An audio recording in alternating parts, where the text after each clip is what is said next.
Remineralizing toothpaste. They're supposed to make your teeth harder, stronger, possibly whiter, better in all sorts of ways, and you're meant to drive minerals into them and make them last longer.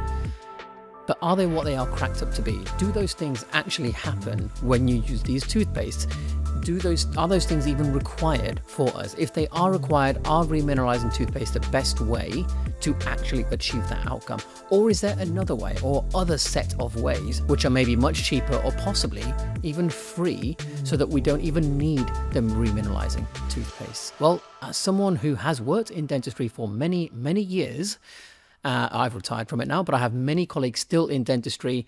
There are pretty strong opinions on this between the dental community, and the public don't seem to know a lot of those things. So I'm hoping with this video, I can show you why I don't use a remineralizing toothpaste and why I never recommend it to any of my friends or colleagues or former patients. Now, a remineralizing toothpaste, the concept is obviously you have the minerals in the toothpaste, you brush your teeth with it, and then they go into your tooth. That sounds fine. It sounds great. It sounds logical even. And there's nothing inherently wrong with that. And, dentists that I still know, they describe these things as basically just a scam or a con.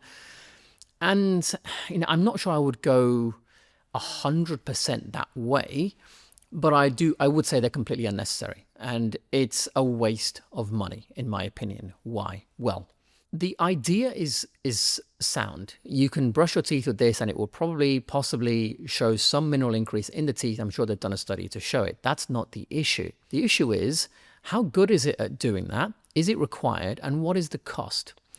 Well, how good is it at doing that? It may be great. Let's be kind and say that it's brilliant and it works. Okay, great. But how much does it cost? Because these toothpastes are not cheap. Right? When you have all this marketing, a lot of time you're paying for the marketing rather than the product.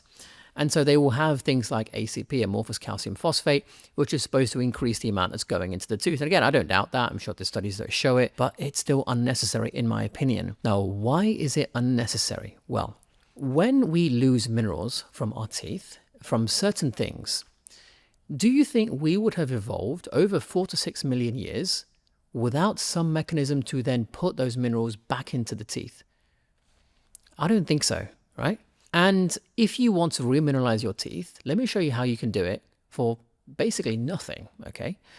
When you have a meal, okay, that is a challenge on your teeth, okay, like an acidic challenge, where certain things in there are going to demineralize the teeth. Let's be extreme for a second, and let's say instead of a meal, we're looking at a can of Coca-Cola or any soft drink. You have that, and if you run your tongue over your teeth, it feels different. It feels, I don't know if chalky is the right word, but I hope that makes sense as to why I'm saying that. Let's call it chalky. It feels chalky to your tongue. The reason it feels chalky is because that's the minerals literally leaving your teeth there and then. Like they've actually lost from before drinking the can to after drinking the can. That chalkiness is the loss of minerals in your teeth. So it's important that we get that so we don't undermine the enamel structure for obvious reasons. We don't want tooth decay, etc. However, there are studies, and one should come up on screen right now, which show you the principle of how you can remineralize those things for either very, very little money or free. How do you do that? Well, understand this. Physiologically, we have in our bodies the ability to produce saliva, right? We have salivary glands. We have things like the parotid, the submandibular, the sublingual, and then we have lots of other minor salivary glands all over the mouth. And the saliva is not just water, all right? It can contain enzymes. It can contain minerals as well. And these minerals are there for what reason? What would you think? Well, it's because the saliva is going to bathe the surfaces in the mouth, and some of those surfaces may require those minerals. That's why it's there. And so here's an experiment, and you can do this. The study I showed you is proof that this works, but you don't even need a study, genuinely. You can actually see it with your own eyes, or you can feel it with your own tongue, I should say. So all you need to do this experiment, so have something that is an acid challenge, let's say a can of Coca-Cola, or if you don't drink sugar, which is good, something acidic, which will give you the same feeling where your teeth are left chalky. Have that drink, feel the surface with your tongue, and you will see that, yes, some minerals have been lost, hence why it feels chalky. Then do this. Get some chewing gum. right? Sugar-free, and just chew on that, say 20 minutes, right? Not for any particular purpose. You're not trying to grind it, just general chewing gum. Just have it in your mouth and chew on it like you would any other time. Then put that in the bin.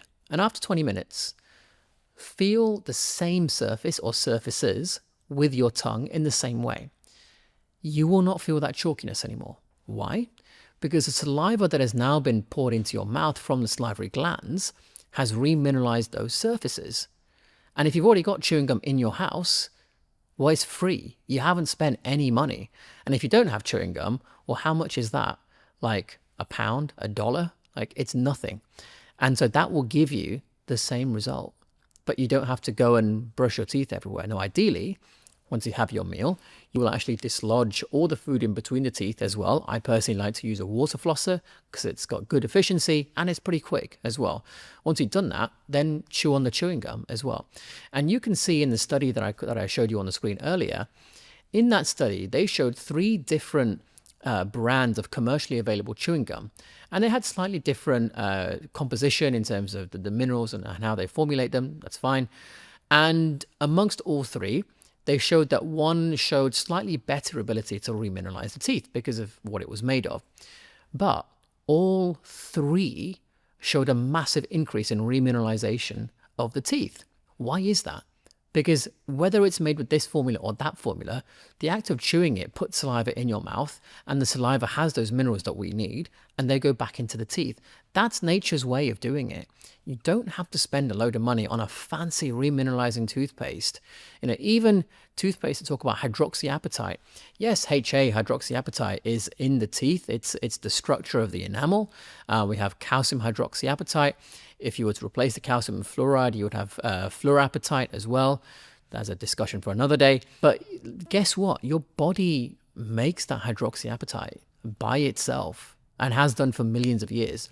You don't have to put hydroxyapatite in there. It's just done automatically. Everything you need is already there. And so my advice to you is don't fall for remineralizing toothpastes. You can do it for free or very little if you don't have chewing gum already in your house, and that will replace everything for you. Understand that your body has everything it needs to look after itself. If you're having trouble with your teeth, the trouble isn't necessarily going to be fixed by having this toothpaste or that toothpaste. In my opinion, dental health is largely coming down to nutrition and what you eat. Okay, a lot of the bacteria in there, they feed off carbs. And if you don't give them those carbs, they cannot survive. Many patients of mine, where we use nutrition therapeutically for systemic conditions, just straight away, like as a side effect, their gum disease just stops. Like it doesn't progress, and they haven't had any gum disease treatment. And I witnessed this when I was a dentist. I'm retired now, but when I was a dentist, I saw this with my own eyes. Like Jordan Peterson, a very, very famous, well-known figure. He's not a nutrition expert, but he's enough of an expert on his own teeth to know whether he's got a problem or not. And when he changed his diet into what he's doing now, his gum disease just disappeared. It didn't go for some fancy toothpaste. That's what I really want to get across in this video. Companies will always make these products to make you think, okay, here's a silver bullet. You just do this and all your problems go away. No, you don't have to spend money to fix your problems, right?